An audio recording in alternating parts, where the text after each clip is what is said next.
बेदर्दी डीजे अमित तिवारी अपहर।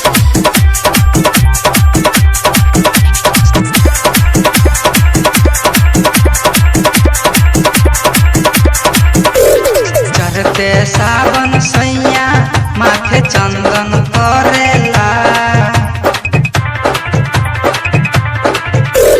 चढ़ते सावन सैया माथे चंदन करेला।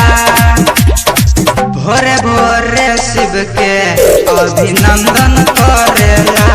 सखी हो भोरे भोरे शिव के अभिनंदन करेला।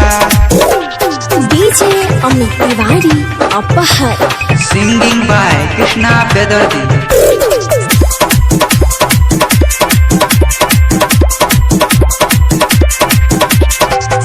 गाजा भांग पी के रहस भगती में लीन हो। भोला जी के माला जपत रहस पूरा दिन हो।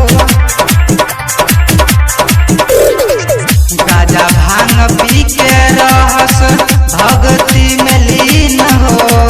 भोला जी के माला जपत रहस पूरा दिन हो। पूजा पाठ वाला काम दंदन करेला। चढ़ते सावन सैया माथे चंदन करेला। भोरे भोरे शिव के अभिनंदन करेला। सखी हो भोरे भोरे शिव के अभिनंदन करेला। डीजे अमित तिवारी अपहर।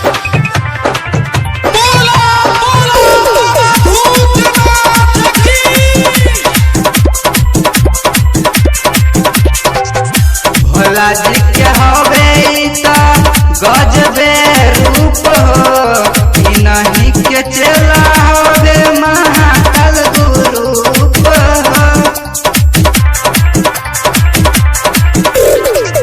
भोला जी के हवे त गजबे रूप हो। नहीं के चला हवे महाकाल गुरूप हो। कृष्णा बेदर्दी रोज अभिनंदन करेला। चढ़ते सावन सैया हमर चंदन करेला। भोरे भोरे शिव के अभिनंदन करेला। सखी हो भोरे भोरे शिव के अभिनंदन करेला। जेके म्यूजिक रिकॉर्डिंग स्टूडियो धोबिया चौक लखी।